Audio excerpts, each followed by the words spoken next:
What's up, everyone? Here for the chapter review of 1018.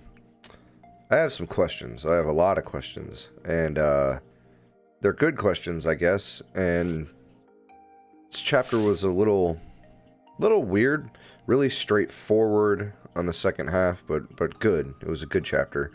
But the first half of it was odd, and that's where most of my questions come in, is between the first half and the very end of it.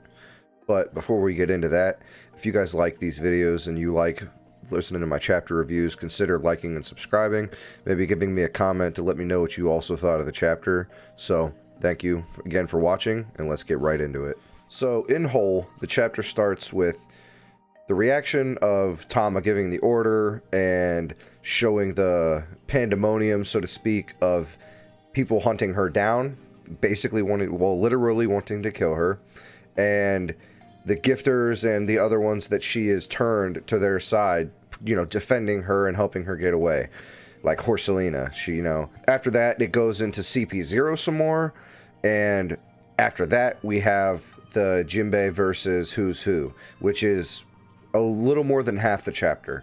And that fight is very good. But before that fight, in the CP0 stuff, I have some major questions, because one, I would really like to know what members of CP0 are here. I know they're all wearing their masks. We can assume that Lucci is the one with this weird hat here and the mask with the scar on it and stuff like that. At least that's what I think. That's my assumption anyway, is that that's probably Lucci. So they give a quick recap on the amount of soldiers. They say, they started from 30,000 and then went to 20,000, and then now with the new developments and people switching sides, they went from 16,000 to 9,000, or 16,000 versus 9,000, sorry. And that's a pretty significant change in number. Now, obviously, Luffy is still down. Luffy isn't there right now. Kaido and Big Mom both are still up there kicking the shit out of people, so you gotta count that as they're like 10,000 soldiers each. Nonetheless, CP0 is saying, that their white pieces are definitely starting to shift the battle even more, little by little, and by the end of the battle, it could be, so to speak, a landslide victory. Because if the things keep happening the way they're happening, which is huge increments of numbers dropping off at one time, eventually that 16,000, it's not going to be anything anymore. But my questions come about where they start talking about who's who. So they say, have we verified his identity? Any confidential information he has should be dated by now anyway. His survival wouldn't harm the government.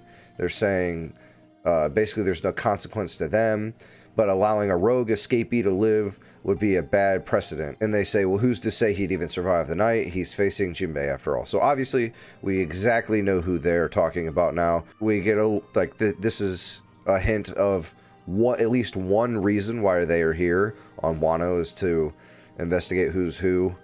Pretty much hope that he dies. My initial thoughts right now are maybe they were here to kill him, and they noticed all of this unfolding and just kind of sit back. Obviously they don't want to be in the middle of this shit, because they can't take on two massive armies, let alone one of the massive armies. So pretty sure they're just gonna hope that Jimbei kills who's who, which I don't think Jinbei's gonna kill him.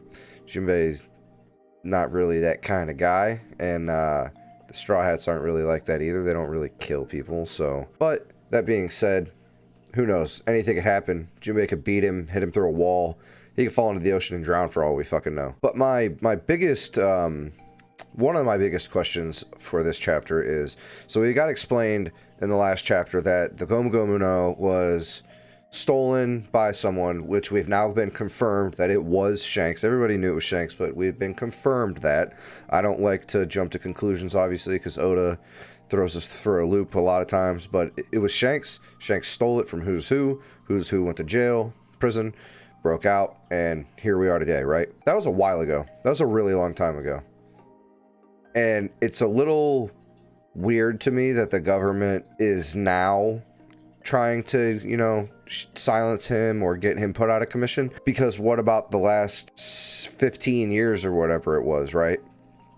13 years. It's really odd. Now, they could have been looking for him the whole time and found out just recently that he's in Wano, but being CP0, I don't think that was the case, right? I think they probably knew his whereabouts most of the time. It might have taken him a year or so to catch up with him after he broke out, but I don't really think this guy was that hard to find. I don't think he's been on Wano ever since he broke out of prison. Could be wrong. We could get a whole backstory for Who's Who. I don't think we're going to get a whole backstory. I think we're going to get, you know, bits of information through the fight, and that's going to be most of our explanation. Maybe we'll get a random Shanks flashback or something like that, but that's my biggest question of the day is, why now? Why so many years later? Obviously, it is important, and that leads into Who's Who talking about his time in prison, which he refers to talking about the sun god, and the silhouette for it is pretty interesting. It's a playful, simple style. You know, it's just a guy. It looks like he's holding a spear and a sword, and he's running and he's smiling, and he tells them that, you know, he brings them laughter and frees them from their suffering. Such, you know, and then he goes into talking about how Jimbei was the leader of the Sun Pirates, and about how he might know something about that because they were, at least most of them, were freed slaves from Marajua. The silhouette of the sun god, I could just be overthinking this because this could straight up be just a super simple silhouette image. He looks very fluid, you could say, right? He doesn't really have any one joint or anything like that. So I've heard some rumors about how Luffy could be the next sun god, so to speak, because in Gear 4th he looks like a deity. Maybe this guy, this rumored sun god from back in the day, maybe he was the person who ate the Gomu Gomu no originally, or the first documented user of the Gomu Gomu no, right? Possibly. I think it's a loose theory here, but I'm just throwing shit out there. One thing I really didn't hit on yet was that Nami and Zeus are, you know, clearly a team now. She winks at him, gives him the whole, let's be partners instead. He obviously loves that idea because he wants Nami to like him, and he wants to be, you know, Nami's weapon, I guess you could say. It is a little bit odd that, you know, he's still a cloud, but then again, he's also part of her climate tact, so I think we'll see him be multiple different things, and obviously him possessing that, I think he's probably, you see in the one image that his cloud is connected directly to the weapon itself.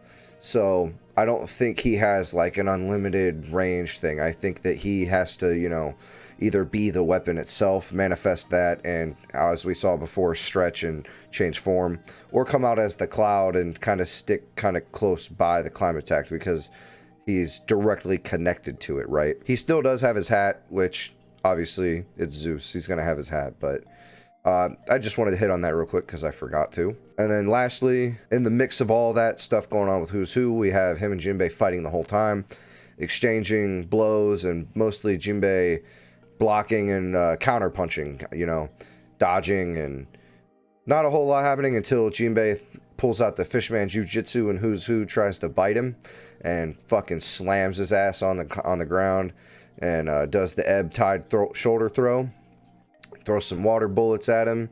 Obviously, you know, Who's Who doesn't get hit by those, but he's a little shaken up from the shoulder throw. Like I said, he talks about the sun god and they continue fighting. Ultimately, Who's Who breaks his finger using the finger pistols, and Jimbei capitalizes using his ultimate technique, the gargoyle tile fist, and fucking rocks him.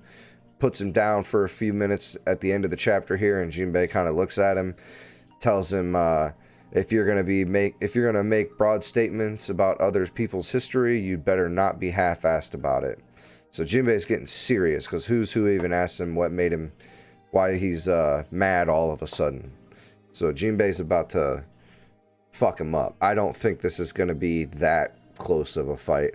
Yeah, Who's Who's not done. He's going to get back up and everything. But I think it's going to be... Mostly this fight is just information while Jimbei's kind of egging him on maybe a little bit. spanking him here and there, you know. So overall, though, I thought the chapter was great. We got a lot of one fight again. We're getting back into that groove. It kind of feels like where we're focusing on one thing rather than jumping around everywhere. Or at least most of the chapter we're focused on a set thing. And I think the next chapter we'll get a little bit more of this fight, but I don't think it's going to be continually the main focus. I think we'll probably get some more of the Tama stuff. And I think we'll get a little bit more of Luffy and maybe a glimpse of what Kaido and Big Mom and them are doing. So, but once again, thank you for checking out this video. If you like it, once again, please like, subscribe, drop a comment, let me know what's going on. And if you like this kind of stuff, please check out my podcast here that I post on YouTube. With me and a couple of my buddies, we talk about tech, gaming, all that kind of stuff. So if you enjoy this, check us out. Give us a follow on Facebook. It's all at TheChaoticNerdz with a Z. The links are on the profile here above or below, whatever. And thanks again, and have a good one.